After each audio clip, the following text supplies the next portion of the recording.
Every day I spend 14, 15, 16 hours in traffic, struggling to stay alive just due to how bad the commute is. And I've tried everything.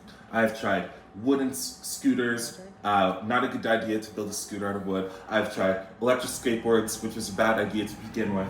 I've tried everything, but what I've realized is I need real locomotion. All right, we cannot do any more of this tiny scooter BS nonsense because I can't take it anymore. So today I present to you the Kart 3000.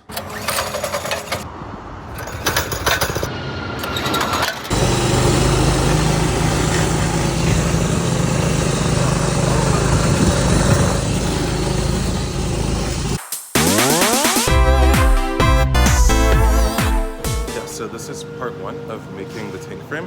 Basically, I have a bunch of 1 inch by 1 inch by 4 feet square steel tubing, and then I'm gonna kind of weld all of this together to make the base frame.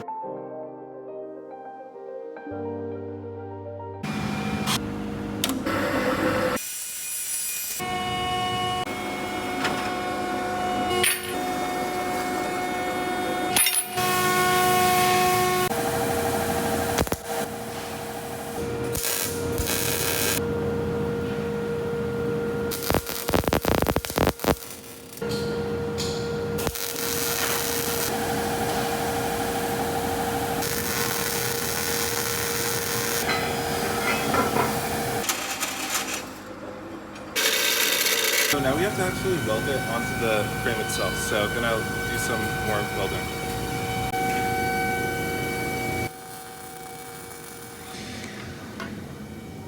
Now it's welded.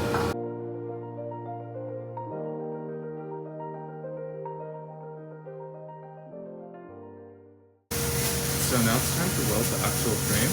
I think it'll be fun.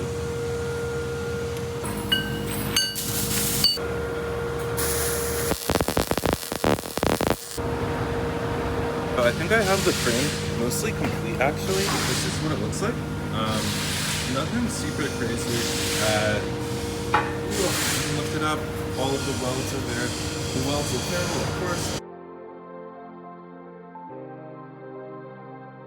Now that I've completed the steel frame for the cart, there's a bunch of smaller metal components I need to make. For example, the piece of metal that attaches to the end of the steering rod that moves the tires left and right is just a small piece of steel with a hole in it.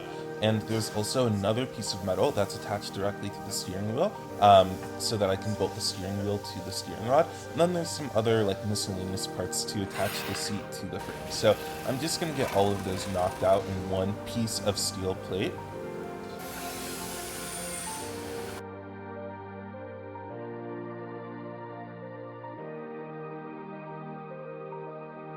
So now I'm going to be welding the seat bracket and onto the seat, as well as the adjustable seat thing.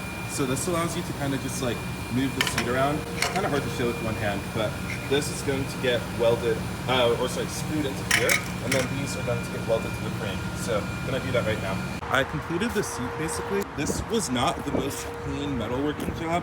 As you can see, some of the screws are quite bent actually. And the whatever these things are called, this one is just a little bit bent. So it's not ideal per se, but I think it's in good enough shape to kind of continue on with. Also, the best part about it is it's adjustable. So as you can see here, you can move it forwards and backwards. You just kind of open the latch here and then can move it around as much as you want, and then these are both on track, so it should theoretically be able to move forwards and backwards. So this is essentially stage 2 of the cart progression.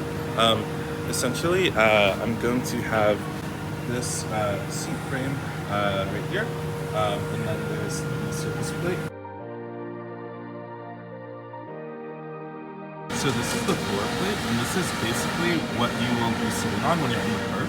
So I first just need to drill a hole into these two places. Okay, so now we're gonna weld the floor pan to the actual frame itself, and then these little guys kind of go right here, and that's what's gonna hold the seat in. So back to welding.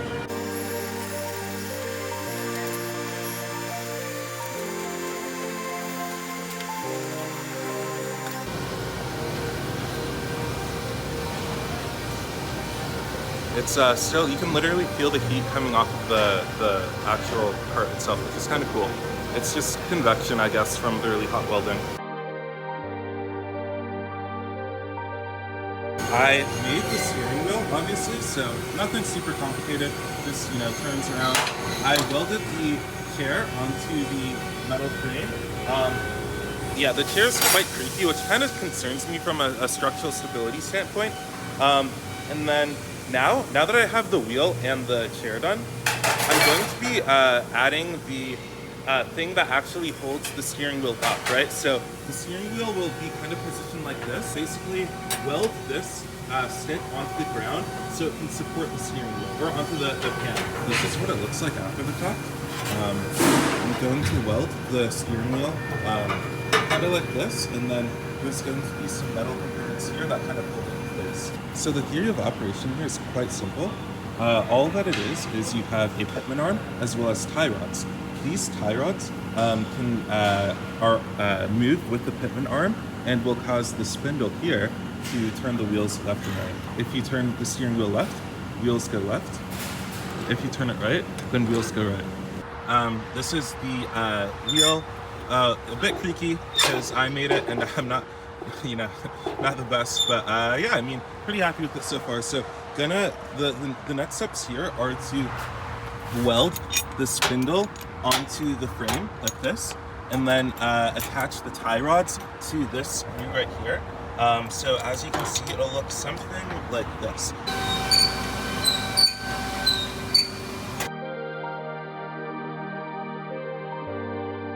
We just got some massive wheels here. This is the smaller wheel, and this is the bigger one. So they're both pretty massive. So the wheels are now on, and I can move the steering wheel left, right, right. Obviously super creaky, and there's a bunch of kinks I kind of got to work out. Yeah, it's a pretty janky setup. As you can see, this isn't super polished or anything like that. And then I need to tighten a lot of these nuts down, but just kind of for prototyping purposes, just speccing it out. And then now I'm going to put I'm gonna weld these axle hangers on, right here, and then right here. You can see the shaft fits through pretty cleanly. Well, it's not too bad to weld these at all. Once I've got everything kind of in place, I'm gonna come back with a full, I forget what it's called, but when you just weld in a straight line, these are just spot welds to make it easy to take it on and off. I actually did have to readjust this one time, and it was really helpful when I could just hammer it off. But yeah, now I'm going to put the rest of the axle mechanisms on. So we have the disc brake, the drive sprocket, and there's some shaft couplers here. A couple other things I need to put on.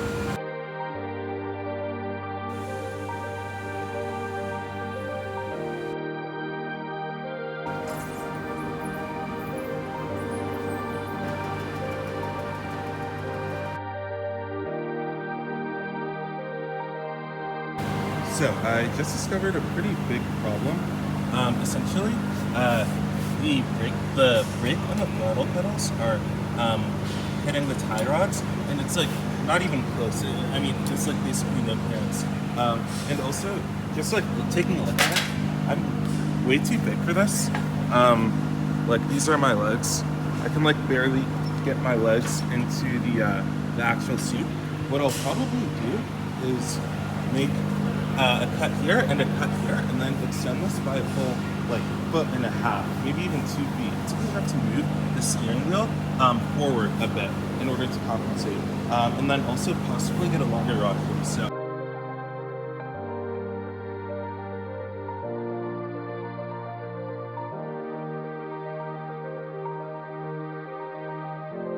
Okay, so after a billion hours, I finally extended the frame.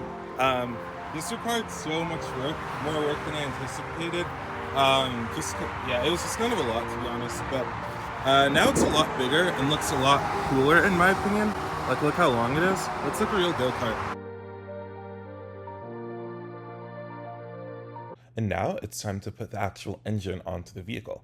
The engine I purchased is very similar to the Predator 212, which is an industry standard engine known for its reliability. 212 refers to the fact that it displaces 212 cubic centimeters per revolution of the engine, and then it has around 6.5 horsepower, which is around what I need for this system. Now that we have the engine in place, it's time to add the torque converter. Without a torque converter, your engine likely wouldn't have enough torque to actually start up. Engines go at a couple thousand RPM, and if your wheels spin just as fast as your engine, then things just probably aren't going to work when you're starting from a standstill. But a torque converter actually decouples your engine and your transmission, where in our case, our transmission is just like our wheel spinning basically. You don't want to stall your engine out by completely stopping your engine. You want your engine to be able to still be rotating at its ideal, rotations per minute, which is generally a couple thousand, even when you're on the brakes.